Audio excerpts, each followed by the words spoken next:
Oi, pessoal. Boa tarde, graça e paz a todos. Tudo bem com vocês?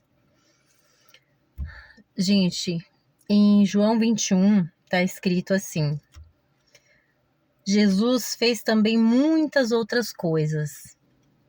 Se todas fossem escritas, não haveria espaço no mundo inteiro para caber os livros.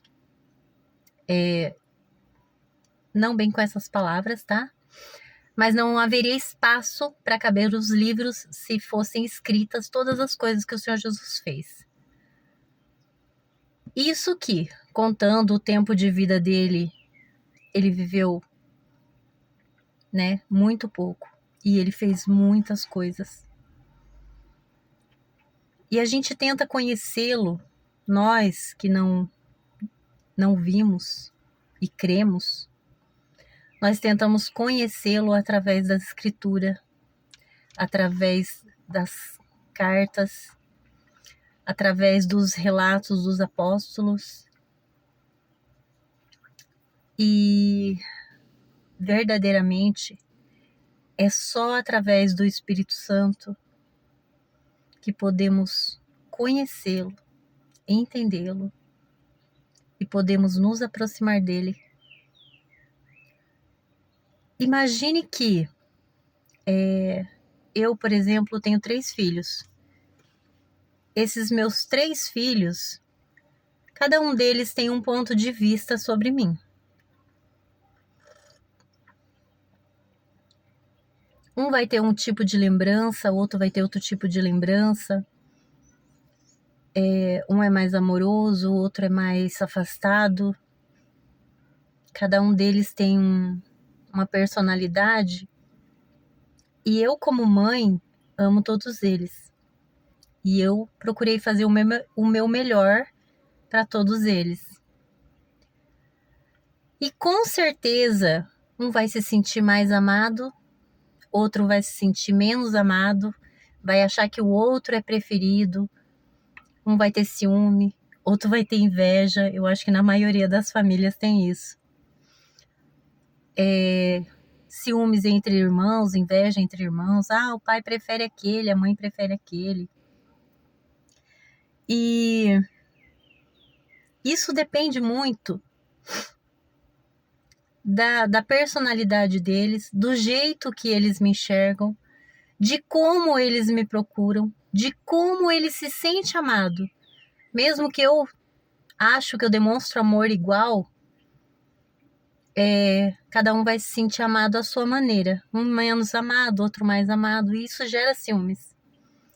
Sabe por que eu tô falando isso? Porque eu fico vendo pessoas na internet criticando os outros cristãos, debatendo sobre a Bíblia. E quem sou eu para falar alguma coisa, né? Sendo que eu tenho muito para estudar e muito para aprender, né?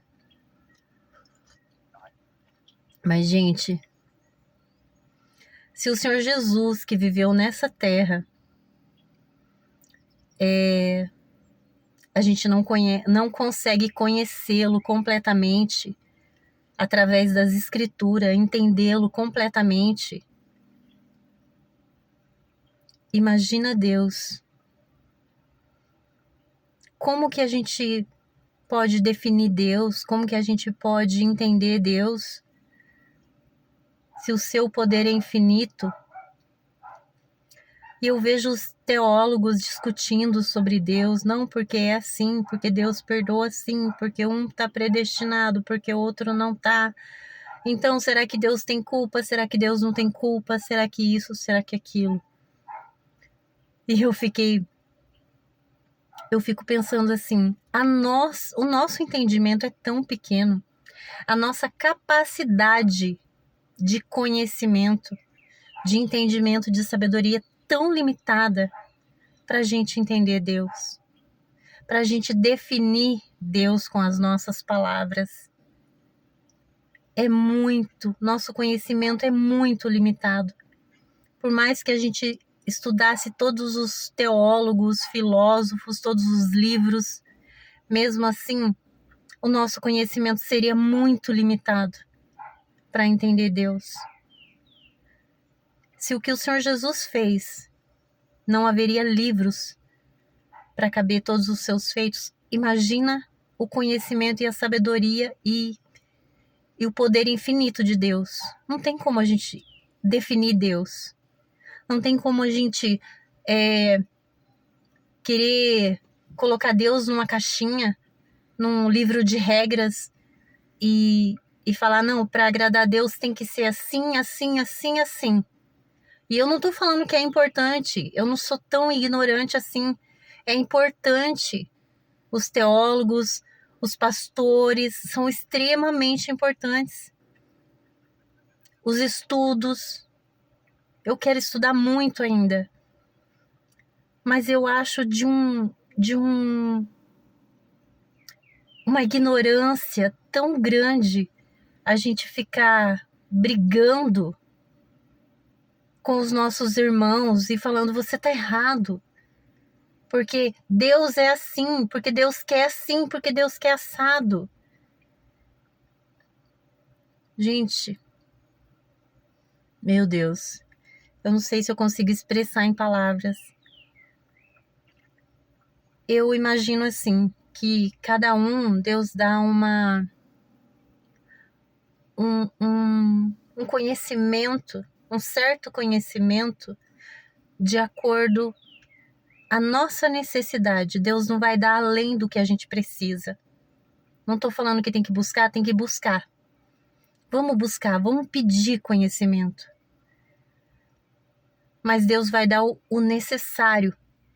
Deus não vai dar todo o conhecimento do mundo. Deus não vai dar o poder da gente conhecer Deus antes da hora, né? Antes da hora. Aqui nessa terra. Então, eu acho tão inútil os cristãos ficar brigando um com o outro. Na verdade, a gente teria que se unir, né? No meu ponto de vista, quem sou eu na fila do pão?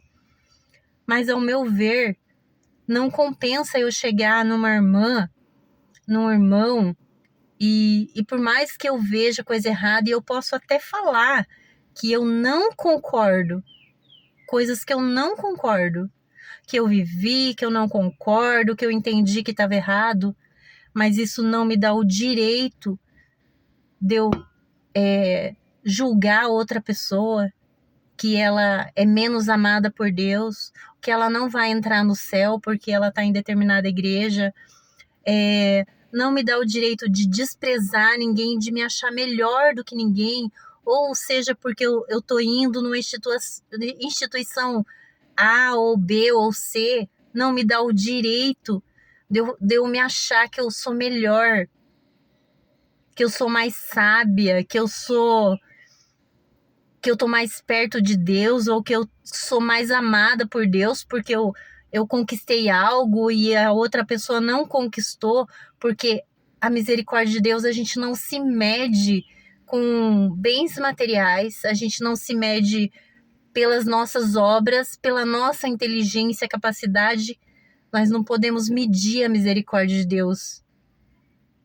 Se fosse assim, não teria o Lázaro como exemplo, que ficou na porta do templo, era um mendigo, era pobre, e Deus se lembrou dele, e Deus e ele foi para o seio de Abraão, né? Uma metáfora, a gente sabe.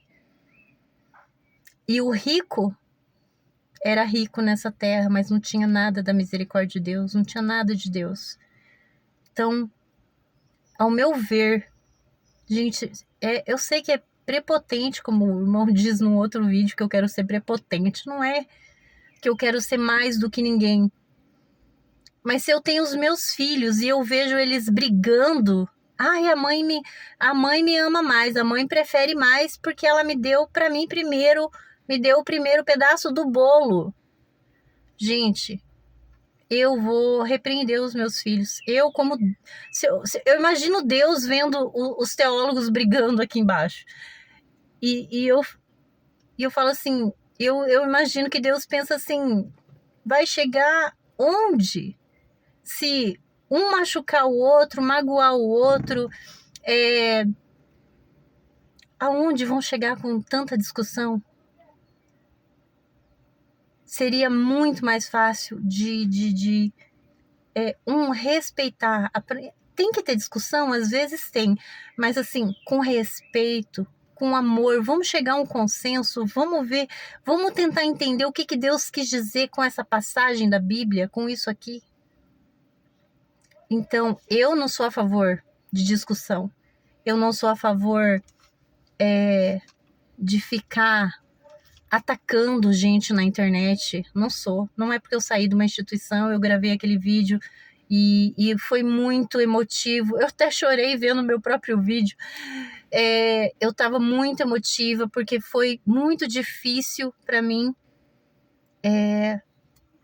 colocar em palavras tudo que eu estava sentindo, mas eu não quero ficar atacando pessoas, eu não quero tirar ninguém da igreja.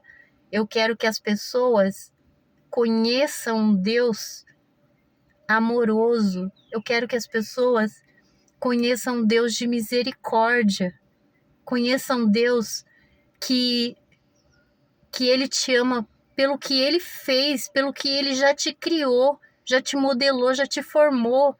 Deus ama pessoas, Deus não ama o pecado. Deus não quer Deus não ama. Deus ama o pecador, não o pecado. Deus ama o pecador para limpar do pecado, para tirar a sujeira. E não, igual tem gente que acha assim, mas se eu tô salvo, então eu posso fazer o que eu quiser. Gente, quando a gente se sente amado por Deus, a gente vai retribuir esse amor, a gente vai transbordar esse amor, a gente quer passar esse amor adiante, a gente quer falar desse amor. Eu não quero ficar atacando ninguém na internet. Ninguém, independente de religião, independente de qualquer coisa, eu não tô aqui para atacar ninguém. Tá bom? É só o desabafo de hoje. Deus abençoe a todos. Fiquem com Deus.